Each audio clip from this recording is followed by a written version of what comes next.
Bom dia, irmãos, irmãs. Amém. Abra a sua Bíblia, então, na primeira carta do apóstolo João.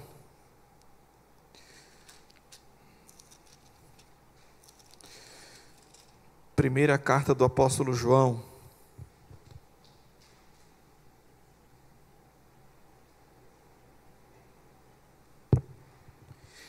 Hoje a nossa aula é de introdução à carta do apóstolo João, a primeira carta, né? Nós vamos, então, fazer uma visão, passar por uma visão panorâmica, geral da carta. Isso é de grande importância porque a gente precisa desenvolver o exercício de ler a Bíblia a partir do seu contexto imediato, ou dos seus contextos, né? Diversos contextos. Assim a gente consegue obter a mensagem, né, de forma mais acertada possível, mais bem direcionada e mais de acordo com aquilo que Deus mesmo queria trazer para nós. Então, primeira carta do apóstolo João.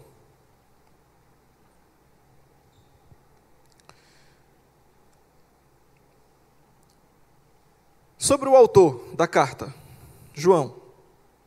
Nós não temos nenhuma menção direta na carta do nome de João, ou dele dizendo que ele mesmo estava escrevendo aquela carta. Nós não temos nenhuma menção direta. Mas nós temos informações indiretas, implícitas na carta, que levam, de fato, a apontar João como sendo o autor da carta.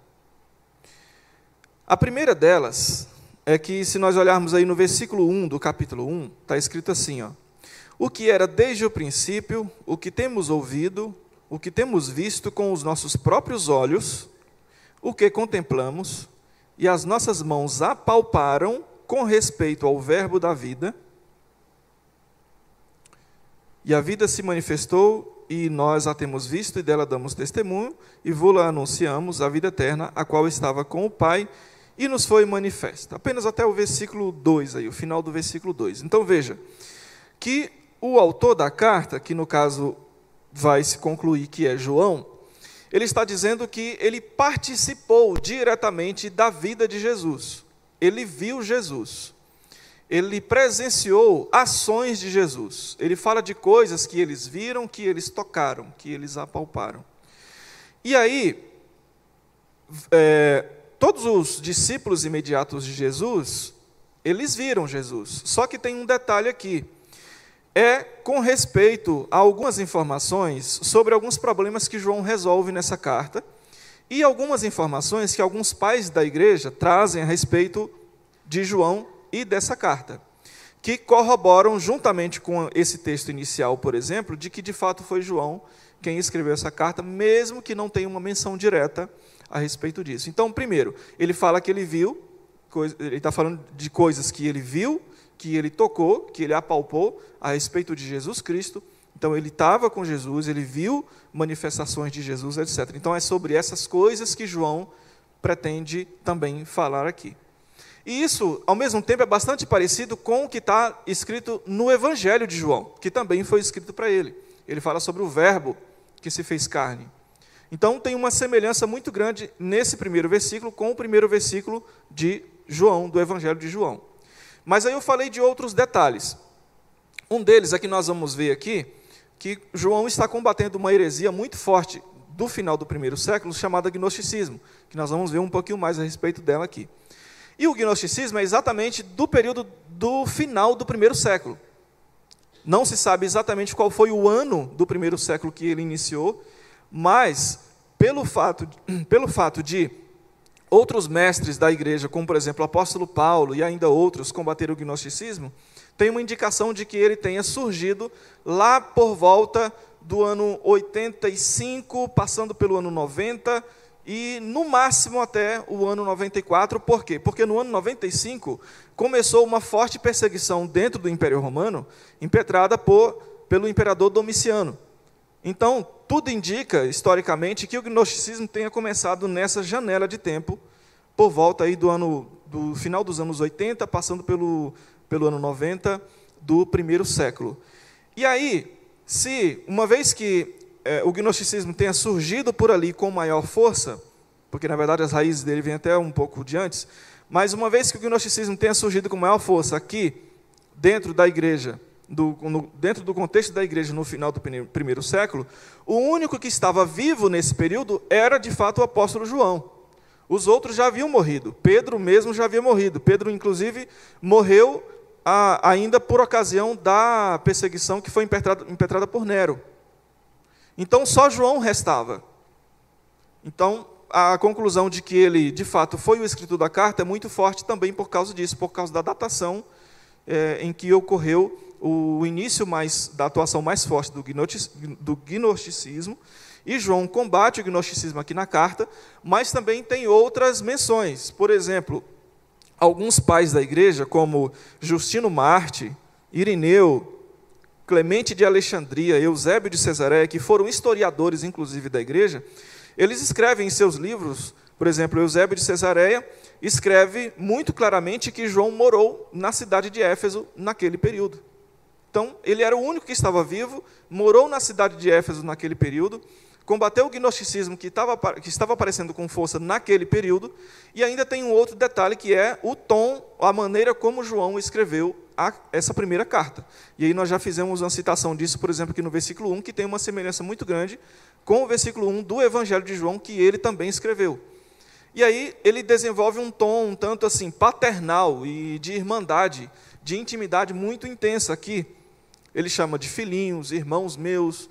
Isso era característica muito forte, muito marcante de João também. Então, todos esses itens, todos esses detalhes, de fato, corroboram para a escrita feita por meio de João. Então, isso é muito importante, por quê? Porque uma vez que foi João quem escreveu essa carta, essa mensagem chegaria com muita autoridade para as pessoas que receberam a carta. E aí, um outro detalhe importante aqui é a cidade onde João morou e que escreveu essa carta, que era a cidade de Éfeso. Éfeso, de acordo com Atos 19, versículo 10, a gente tem lá a citação de que Éfeso era uma espécie de ele era um centro cultural muito forte, muito intenso lá da Ásia Menor. Ele era o mais forte, o centro cultural mais forte. Então, a efervescência filosófica, principalmente, era muito intensa. Mas não só a efervescência filosófica, mas a efervescência religiosa. E aí a gente já começa a perceber ali uma mistura muito forte de filosofia com religião dentro do contexto de Éfeso. E é nesse contexto de mistura de filosofia com religião que surge com muita força o gnosticismo, porque ele era exatamente isso. Uma mistura complexa, muito complexa de filosofia com religião estatal, religião de Roma, religião grega também, e as famosas religiões de mistério, gregas e romanas, uma mistura muito forte, muito intensa. O gnosticismo era aquele tipo de ideia que pegava uma coisa daqui, uma coisa dali, e misturava tudo. Mas misturava tudo mesmo. Só para a gente ter uma ideia, é catalogado pelos historiadores ainda do primeiro século, que até o final do primeiro século, mais ou menos nesse período, 95, 98, 99, foram catalogadas pelo menos, no mínimo, 200 formas diferentes de gnosticismo ainda no final do primeiro século. 200 formas, pelo menos, 200 a 210 formas diferentes de gnosticismo. Então, a divisão e, ao mesmo tempo, a multiplicação do gnosticismo ali foi muito intensa. Cada grupo tinha a sua base gnóstica, mas com as suas variáveis, com as suas variantes, cada uma diferente uma da outra. Pelo menos 200. Então, veja que, de fato, era uma mistura complexa. Mas uma coisa que a gente pode observar dentro do gnosticismo e dentro desse contexto da carta de João é o assunto Jesus Cristo. E aí eu quero parar aqui um pouquinho para analisar essa questão junto com vocês, porque Jesus Cristo sempre foi e sempre será o assunto mais polêmico em termos de religião, de pensamento filosófico, de pensamento sociológico, de pensamento político, etc, etc. Ele foi e sempre será. Por quê? Porque, como ele mesmo disse, que ele próprio era a pedra angular, ele era a pedra de toque, ele era a pedra fundamental. Então, se você consegue mudar a ideia a respeito de Cristo, você muda tudo na vida de uma pessoa. Você muda completamente as coisas. E era a proposta do gnosticismo aqui. Porque a ideia de Jesus Cristo que os gnósticos tinham era bastante ameaçadora para a fé cristã. E nós vamos começar a ver isso agora aqui. Então, o gnosticismo, assim como outras correntes filosóficas e religiosas muito fortes, ele era fundamentado principalmente nos escritos de Platão. Ele tinha um viés platônico muito forte, muito intenso.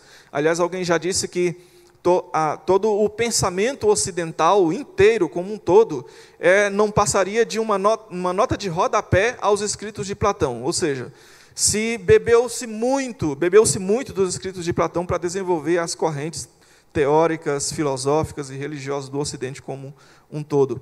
E o gnosticismo está dentro aqui desse meio. Então ele tinha um fundamento muito forte, muito intenso em Platão.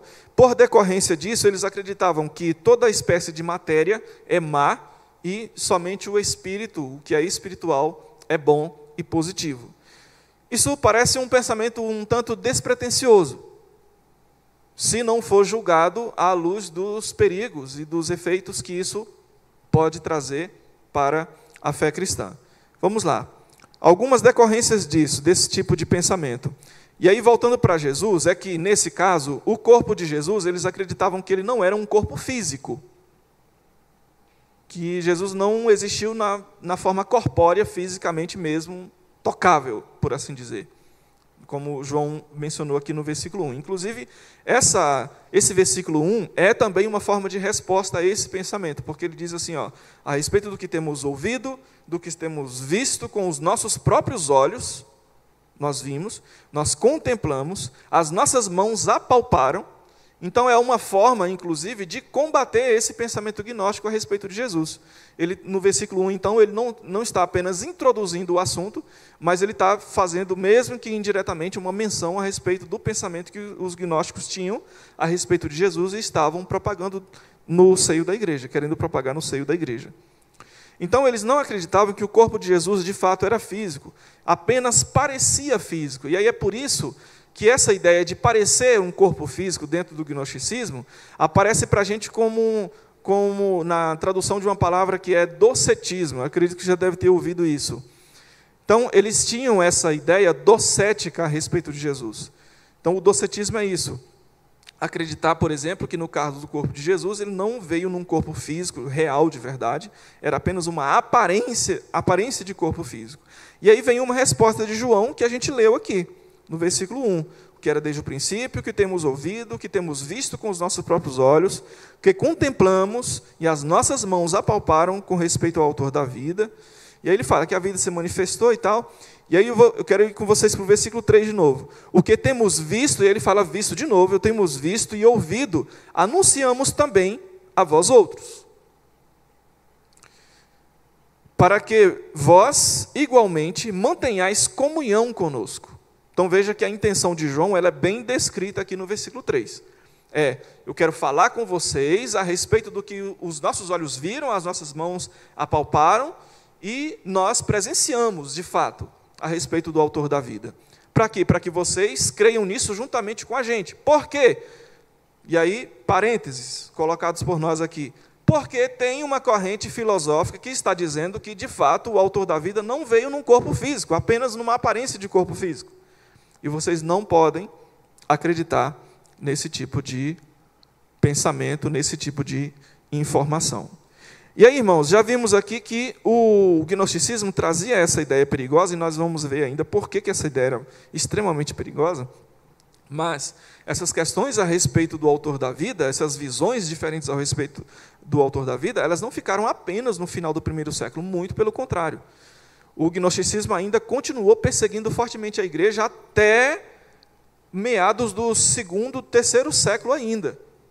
Mesmo depois que a igreja já era agora uma religião, o cristianismo já era agora uma religião estatal, por meio de Constantino, mas mesmo assim, o gnosticismo ainda continuou presente, e de lá para cá ele só se desdobrou e transformou-se em outras correntes filosóficas, e chegou até nós também, não com o nome e com características claras de gnosticismo, mas com sintomas, sinais implícitos de gnosticismo. E aí, então é por isso que hoje é muito importante a gente observar quais são as visões a respeito de Jesus que são pregadas, ensinadas e trazidas diante de nós. Porque ainda no século XXI, nós temos muitas visões diferentes a respeito de Jesus. Sugiro que você, se você tem interesse por esse assunto, acredito que tenha, conheça um livro de um escritor chamado John Stott. E aí ele fala sobre o incomparável Cristo. Esse é exatamente o título do livro, o incomparável Cristo. Porque ele faz exatamente, na primeira parte do livro, ele faz um apanhado histórico a respeito das visões que tiveram e que se tem a respeito de Cristo, e depois ele mostra, livro por livro, nas Escrituras, principalmente no Novo Testamento, a respeito da visão bíblica de Jesus Cristo. Então é um livro muito interessante, muito bom. Tem muitos outros. Mas se você chegar numa livraria como Saraiva, como Livraria Cultura e outras, e você for ali na parte de autoajuda, você vai ver muitas coisas interessantes a respeito de Jesus. Quando eu digo interessantes, eu não estou sendo irônico, são interessantes mesmo. Porque muitas delas têm até algumas coisas boas, mas tem outras que têm umas visões um tanto esquisitas a respeito de Jesus. Mas o que eu quero dizer é, você vai encontrar muitos livros. Jesus foi o maior isso. Foi o maior administrador de todos os tempos. Jesus foi o maior psicólogo de todos os tempos. Jesus foi o maior coach de todos os tempos. Jesus foi o maior, enfim, médico de todos os tempos. Sempre você vai encontrar um livro, 2, 3, 4, 5 ou mais, a respeito de uma visão cortada, recortada, um recorte, a respeito da figura de Jesus. E aí, de novo, aqui eu não estou querendo colocar em xeque simplesmente a qualidade desse material. O que eu estou dizendo é, sempre teve e sempre haverá recortes a respeito da visão de Jesus. E aí a gente precisa parar para olhar e observar se, de fato, aquele recorte está dentro do que a palavra diz a respeito de Jesus. Se tiver tudo dentro do escopo bíblico a respeito de Jesus, tudo bem, não tem nenhum problema. Mesmo que seja escrito com outras palavras. Agora, a questão é se está fora. Se está fora, é perigoso. Por quê? Porque isso define a nossa vida. Isso define a nossa vida. Se alguém encara Jesus, por exemplo, como uma pessoa boazinha demais, Jesus é graça, Jesus é amor, e por causa disso eu posso viver da maneira que eu quiser, isso vai ter uma consequência prática para a vida da pessoa, vai ter uma orientação prática, ela vai viver de acordo com aquilo que ela acredita a respeito de Jesus. Mas se ela também acreditar que Jesus é um Deus extremamente rígido, que o tempo inteiro está apontando o dedo em rixe na nossa cara, cobrando uma santidade que nós não conseguimos alcançar, etc., essa pessoa também vai ter uma vida de acordo com isso. Então, veja, o recorte que se faz a respeito de Jesus é muito importante. E aí ele precisa ser comparado à luz das Escrituras. Então, o gnosticismo, nós vimos que eles não acreditavam que Jesus, de fato, veio num corpo físico. E como eu mencionei, já a gente vai adentrar um pouquinho mais nas consequências disso aqui. Por causa disso, então, já que eles acreditavam que o corpo era mau e apenas o espírito era bom, o nosso corpo humano, deveria ser castigado de alguma maneira, para que ele, de fato, evoluísse para melhor. Mas isso é uma coisa interessante e curiosa, né? Se o corpo já era mau, por que então nós teríamos que fazer coisas com o nosso corpo para que ele evoluísse para melhor, se ele já era mau? Mas, enfim, é uma das contradições do gnosticismo, que, como eu disse, ele é extremamente complexo, é cheio de detalhes. A gente levaria muito tempo, mas muito tempo mesmo, para estudar o gnosticismo aqui. Seria até uma coisa muito boa de se fazer. Então, o corpo deveria ser castigado. E aí a gente tem uma menção disso lá em Colossenses. Eu queria que a gente fosse para lá. Colossenses capítulo 2, versículos 21 ao 23. Colossenses 2, do 21 ao 23.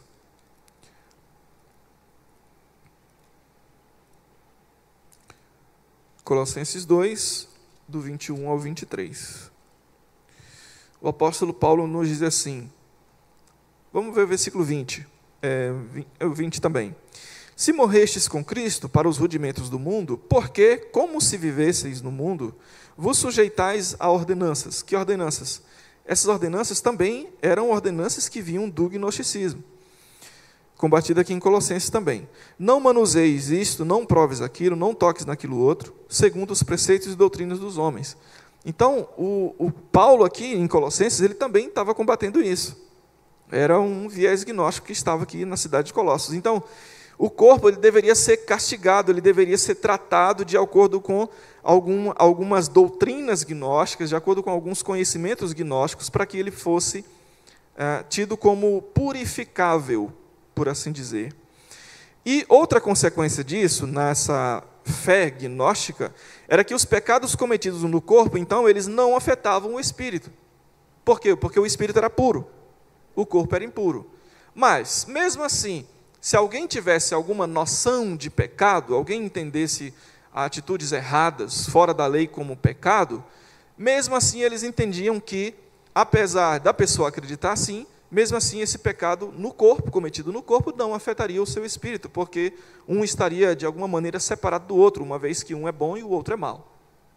Olha, um perigo. Então, você já deve estar pensando aí qual é a consequência prática disso. Se o meu pecado cometido no meu corpo não afeta o meu espírito, e o meu corpo é mau, isso significa que eu, primeiro, não preciso me preocupar com a questão de prática de pecado, porque isso não vai me afetar espiritualmente. E isso me daria o direito de viver a revelia da lei de Deus.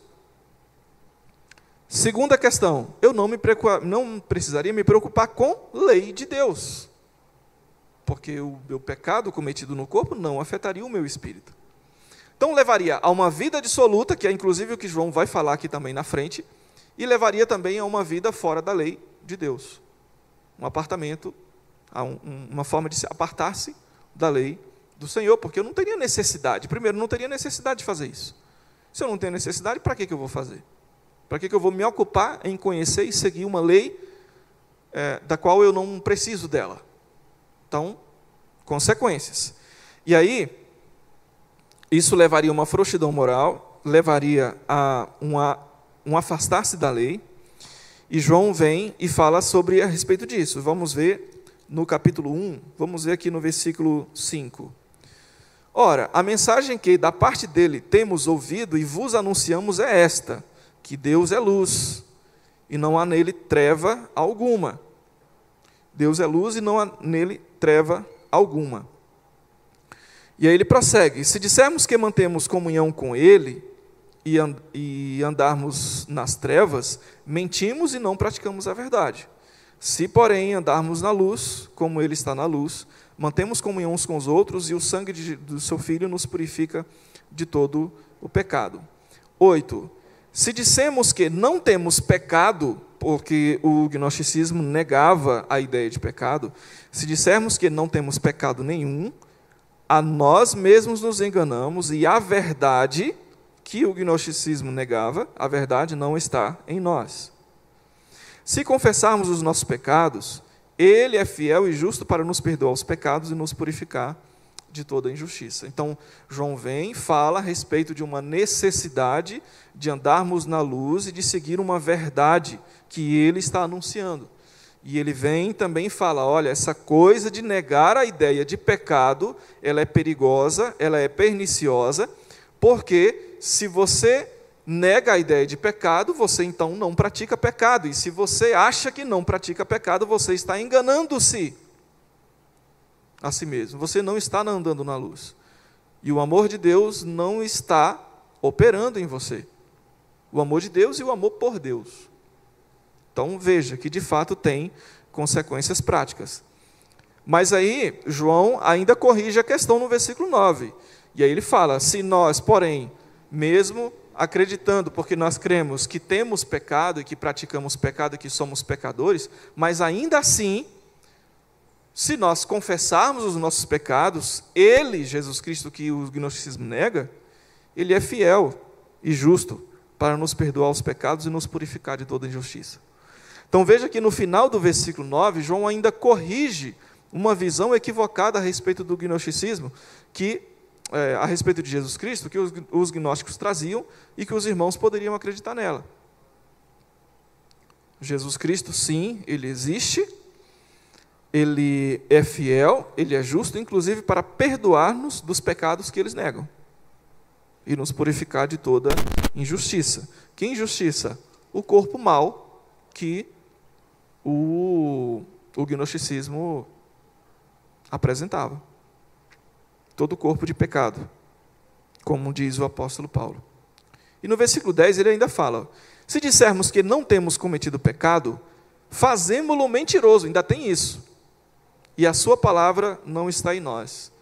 Quem é esse mentiroso que nós dizemos que seria? O próprio Jesus. O próprio Jesus. Então, noutras palavras ainda para nós aqui, o que João estava dizendo? Essas pessoas que estão falando que nós não cometemos pecado, porque pecado não existe, uma vez que o corpo é mau, o espírito é bom, e ainda a noção de pecado que alguém possa ter não afeta o espírito, essas pessoas estão dizendo que Jesus é mentiroso. Por que essas pessoas diziam que Jesus é mentiroso? Porque ele mesmo falou que ele era o pão que Deus mandou do céu para alimentar o pecador, porque Jesus mesmo disse que ele era o único caminho, a verdade e a vida, e ninguém iria ao Pai a não ser por ele. Jesus mesmo anunciou muito antes de morrer, de que iria morrer na cruz, iria ressuscitar ao terceiro dia. Jesus, antes de subir aos céus, falou para os discípulos não se preocuparem, que eles estariam com ele no reino de Deus.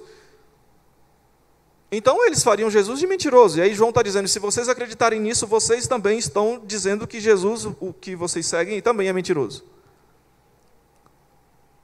Então, muita coisa estava em jogo aqui. E aí eles então negavam a existência do pecado. Nós já lemos aqui que João falou que não se pode negar a existência de pecado. Alguém que nega a existência do pecado está enganando a si mesmo, está mentindo e colocando Jesus como mentiroso. Negligência à lei de Deus, nós já vimos aqui também.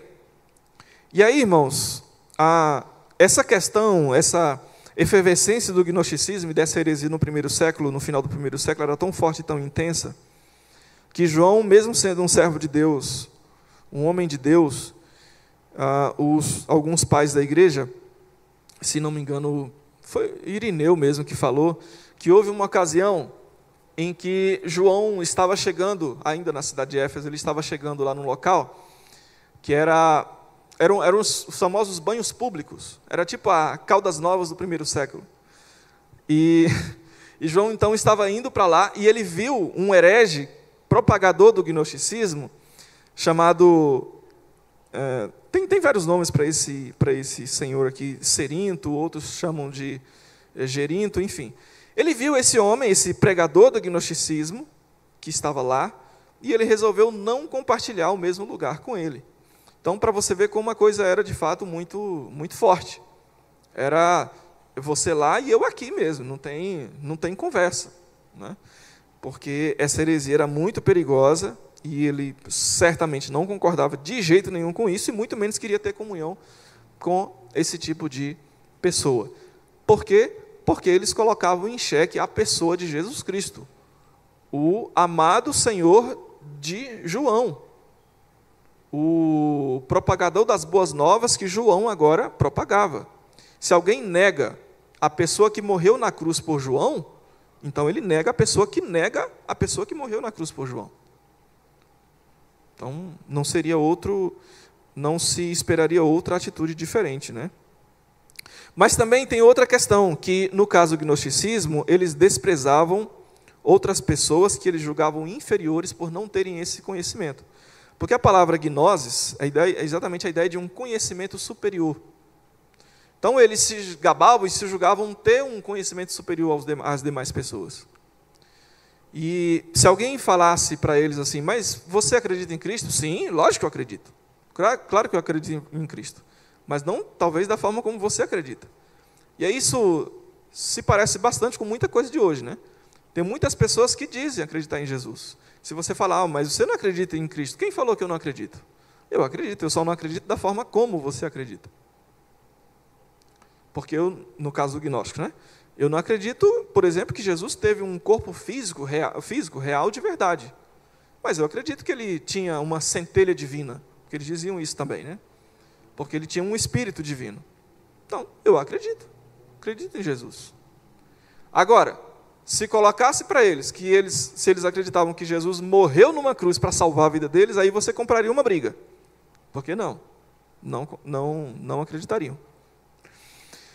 Então, eles julgavam ter um conhecimento superior. E aí, por portar esse conhecimento superior, chamado gnosis, eles menosprezavam ou retiravam do círculo quem deles discordavam ou que eles julgavam não ter esse conhecimento superior a respeito da vida e principalmente a respeito de Jesus. E aí vem também uma resposta de João para isso, no capítulo 4, do versículo 7 ao versículo 12. Então veja que as coisas que João fala não estão fora de contexto, pelo contrário, elas estão dentro de uma circunstância. 1 João capítulo 4, no versículo 7 ao versículo 12. Ele diz assim: Amados, amemo-nos uns aos outros, porque o amor procede de Deus, e todo aquele que ama é nascido de Deus e conhece a Deus. Aquele que não ama não conhece a Deus, pois Deus é amor. Nisto se manifestou o amor de Deus em nós. E aí, de novo, trazendo Cristo.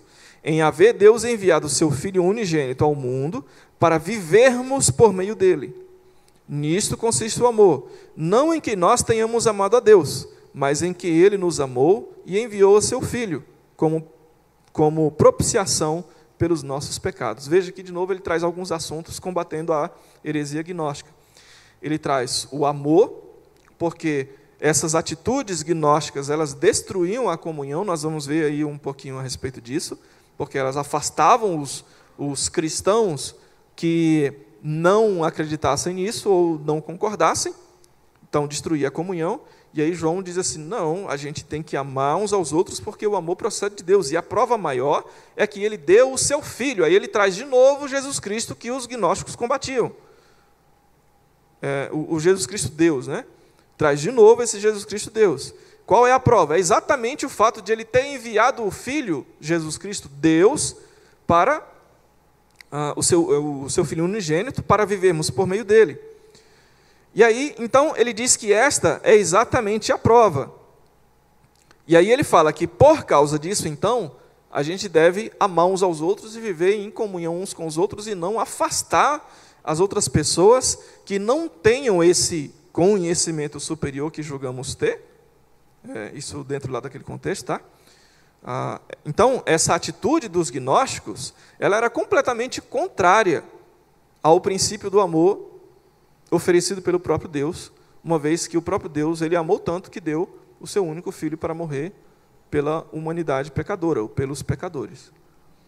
Então veja que, de fato, João não dá nenhuma margem para que esse pensamento gnóstico floresça dentro da igreja. Ele vai quebrando ponto a ponto do que o gnosticismo propunha como forma de destruir mesmo, minar a fé cristã, porque, de fato, essa era a ideia.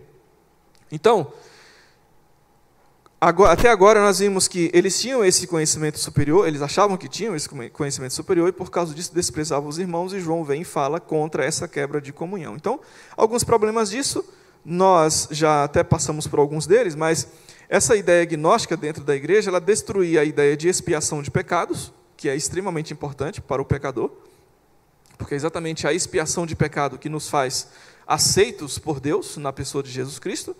Então, o gnosticismo ele destruía essa noção, porque não havia pecado na mente deles, o corpo é mau, o espírito é bom, mas mesmo assim o pecado cometido do corpo não afeta o espírito, então isso destruía a noção de expiação de pecados, nós não viveríamos mais pela noção de expiação de pecados. Isso destruiria também a ideia da ressurreição final. Então, olha que coisa curiosa.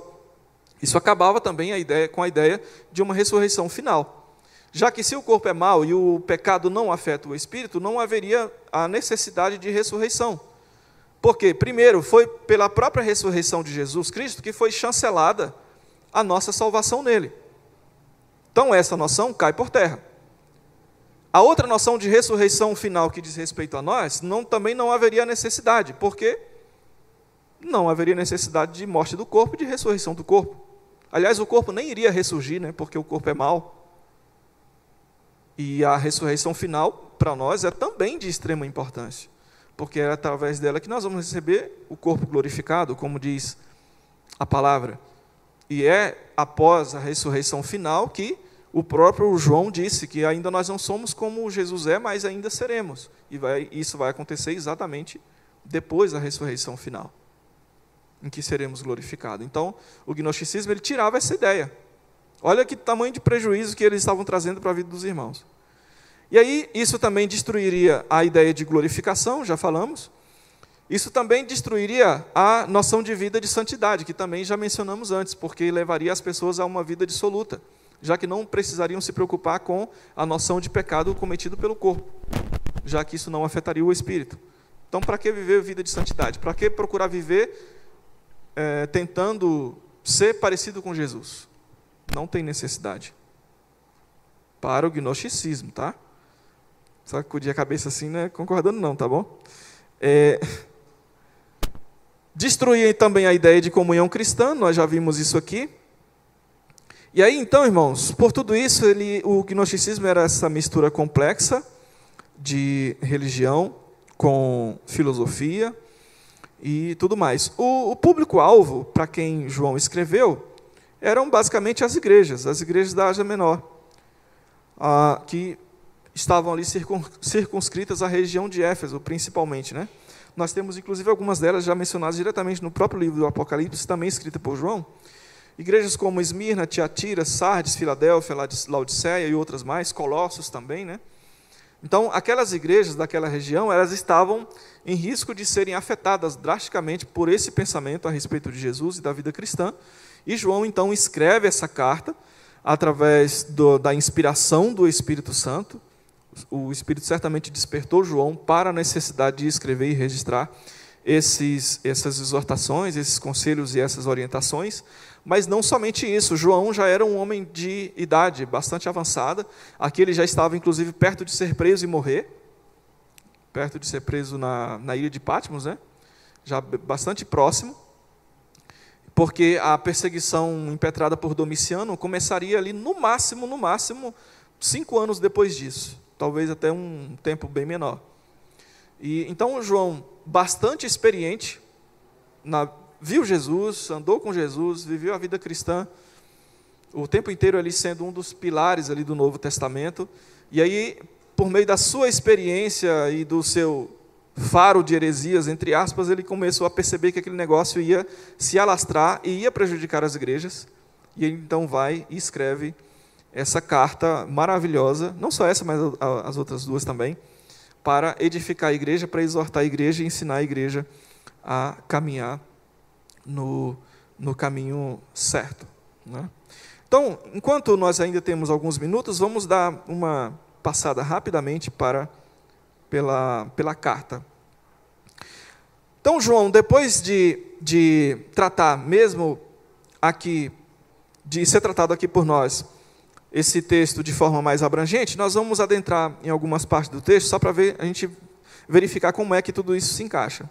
Então, tem alguns testes básicos para a comunhão cristã que o gnosticismo tanto combatia. A gente vai ter isso no versículo 1 ainda do capítulo 1. A gente tem até pelo menos o versículo 17 do capítulo 2, o apóstolo João falando bastante a respeito de comunhão. Então, essa base para a comunhão, ela começaria com uma visão bíblica correta a respeito de Cristo. Do versículo 1 ao versículo 4, nós lemos que João falou a respeito disso. E qual era a visão correta a respeito de Cristo? É que, de fato, ele veio em carne, de fato, ele é o Filho de Deus, o seu corpo físico realmente existiu, tanto que ele morreu numa cruz, ele ressuscitou ao terceiro dia e nos deu salvação nele, criou uma comunidade de discípulos. Então, essa visão correta, ela precisava estar aqui presente na vida dos irmãos, para que, inclusive, a comunhão deles fosse fortalecida e, de fato, também entrasse nos trilhos de novo, se fosse afetada aqui pela visão do gnosticismo. Mas também uma visão bíblica correta a respeito do pecado. Veja que uma visão correta a respeito de Cristo também leva uma visão correta a respeito do pecado. E o contrário também é verdade. Uma visão errada a respeito de Cristo levaria a uma visão errada a respeito do pecado e das suas consequências.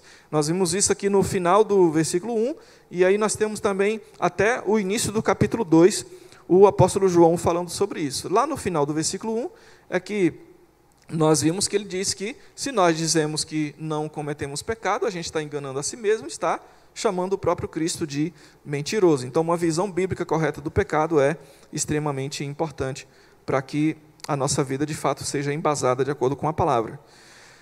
Então, testes para uma vida de santidade, que os gnósticos também negavam. Nós vamos ter, pelo menos aí, do capítulo 2, do versículo 3 até o versículo 17, e dentro dessa visão correta sobre uma vida de santidade, tem uma visão bíblica de obediência. E aí eu quero ir com vocês para o capítulo 2, do versículo 3 ao versículo 6.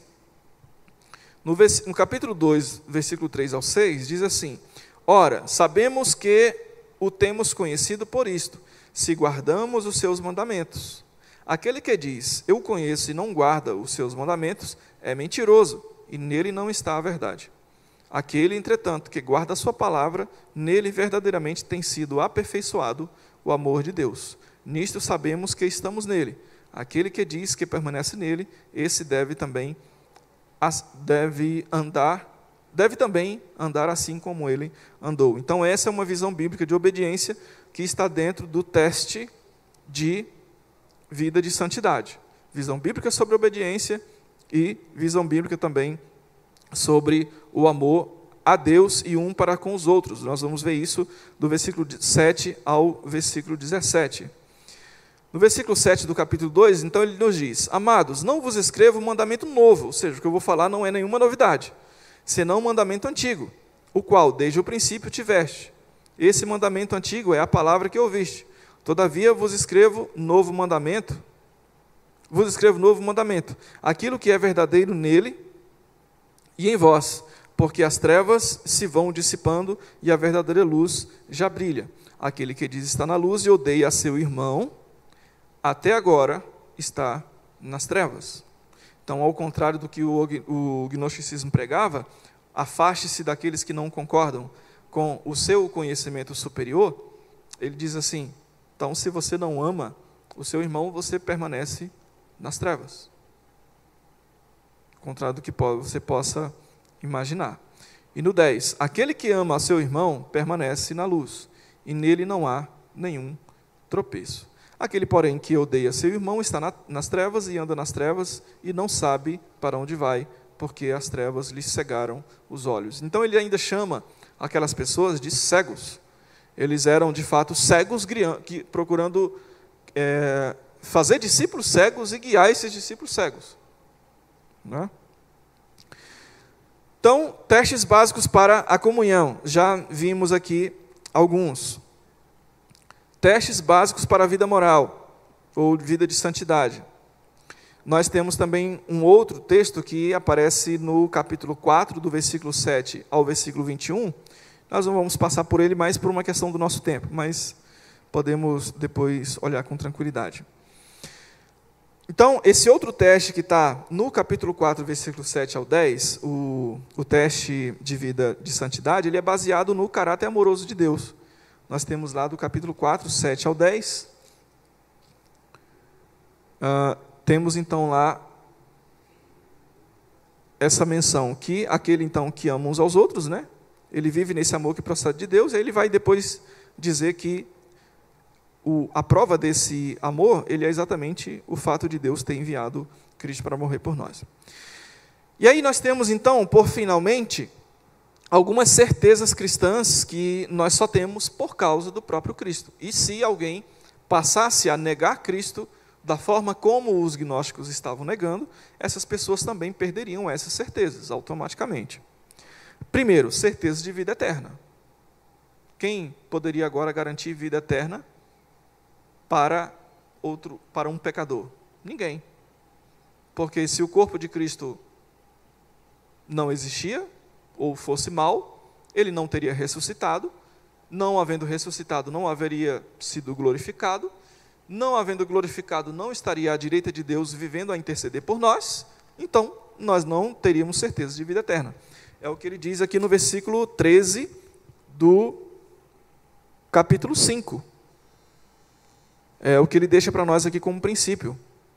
5:13. Essas coisas vos escrevi a fim de saberdes que tendes, vocês têm a vida eterna, a vós outros que credes em nome do Filho de Deus. Então ele diz, eu escrevi essas coisas para vocês terem certeza, garantia, não por mim, mas por aquele que deu a vida eterna a vocês. Então, João aqui não escreve com dúvida, muito pelo contrário. Outra coisa que surge como certeza cristã, que alguém não poderia mais ter, certeza das orações respondidas. Versículo 14 ao 17, do capítulo 5. E esta é a confiança que temos para com Ele. Qual confiança? Que, se pedirmos alguma coisa segundo a sua vontade, Ele nos ouve. Qual seria a certeza de que Cristo nos ouviria? Se Ele não morreu no corpo, se Ele não ressuscitou, se Ele não foi glorificado, se Ele não vive a interceder por nós, então Ele não ouve as nossas orações. Ele não é o nosso sumo sacerdote para ouvir as nossas orações. E aí João está dizendo que não. É uma confiança que nós temos. Se pedirmos alguma coisa, segundo a sua vontade, de fato Ele nos ouve. Aí o desafio é a gente saber a vontade de Deus segundo a palavra, né? Mas sabe que se descobrindo a vontade de Deus conforme a palavra, orando, Deus ouve, né? A certeza de vitória sobre o pecado e sobre Satanás. Tudo isso seria prejudicado também, porque hoje nós temos certeza de vitória sobre o pecado. Nós não podemos mais ser condenados pelo pecado, pela nossa consciência pecaminosa, muito menos por Satanás. Mas a pessoa que acreditasse naquelas ideias erradas não poderia ter essa certeza. Nós vamos ver isso no versículo, deixa eu procurar aqui, 18, do capítulo 5. Sabemos que todo aquele que é nascido de Deus não vive em pecado. Então, não é mais derrotado pelo pecado a ponto de ser escravo do pecado. Antes, aquele que nasceu de Deus o guarda. E o maligno não lhe toca. Quem foi aquele que nasceu de Deus? O próprio Jesus Cristo. E aí ele diz que ele é aquele que nos guarda. E ele diz ainda que o maligno não lhe toca.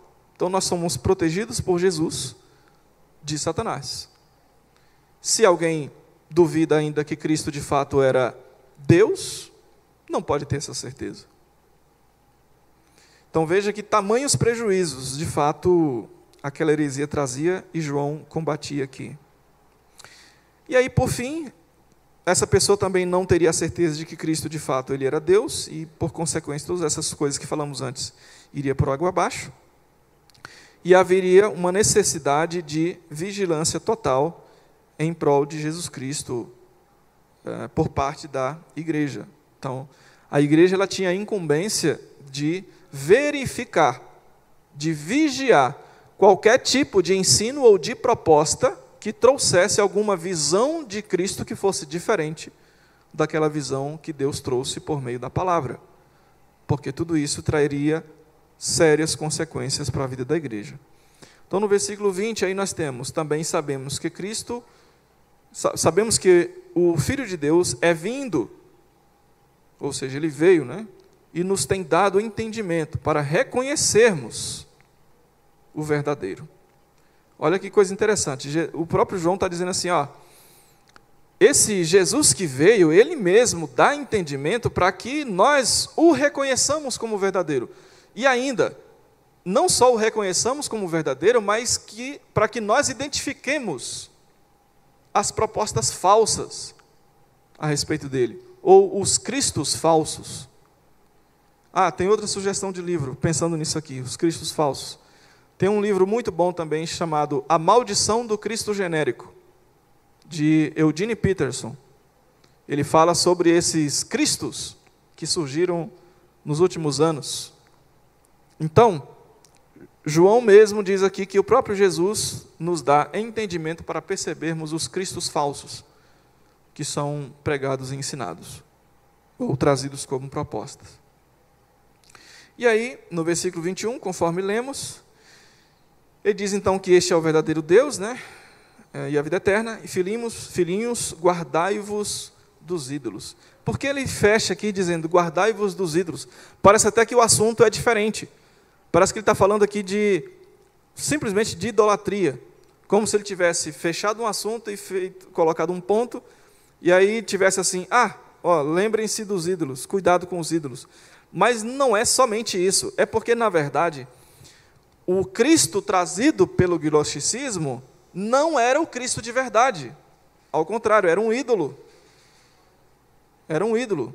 Não era o Cristo verdadeiro, não era o Deus verdadeiro, ele era um ídolo da imaginação, criado pela imaginação humana. E aí então, quando João fecha aqui dizendo, guardai-vos dos ídolos, não sigam essas ideias, porque em vez de seguir ao Cristo de Deus, vocês estarão seguindo um ídolo, talvez até sem perceber. E aí isso trará muitos problemas para vocês e para a vida da igreja. Então, meus irmãos, conforme já mencionamos antes, no nosso tempo também temos e vamos continuar tendo muitas visões a respeito de Jesus. Muitas. Cabe a nós, assim como João disse no final, lembrarmos que Jesus, ele é o todo suficiente para, por meio da sua palavra, nos mostrar se aquele Cristo que está aparecendo na sociedade do nosso tempo, no pensamento do nosso tempo, de fato é Ele ou é outro. Até pouco tempo se falava muito no pós-modernismo, que trouxe muitas visões diferentes a respeito de Jesus. Hoje já se fala no mundo pós-verdade, que não está necessariamente ligado à questão de que não devemos acreditar na verdade e seguir mentiras, mas tem a ver com todo aquele problema que foi gerado há pouco tempo atrás sobre a questão das fake news. Mas isso também tem consequências sociais e religiosas. Porque esse mundo pós-verdade, ele vai começar de forma mais clara, ele vai começar a questionar muitos dos nossos pressupostos. E acreditem, um deles será a respeito de Jesus. E aí a gente precisa estar por dentro. Deus nos abençoe. À noite estaremos aqui com fé nele para mais um tempo de culto e de aprendizado da palavra. Terminado? Até lá.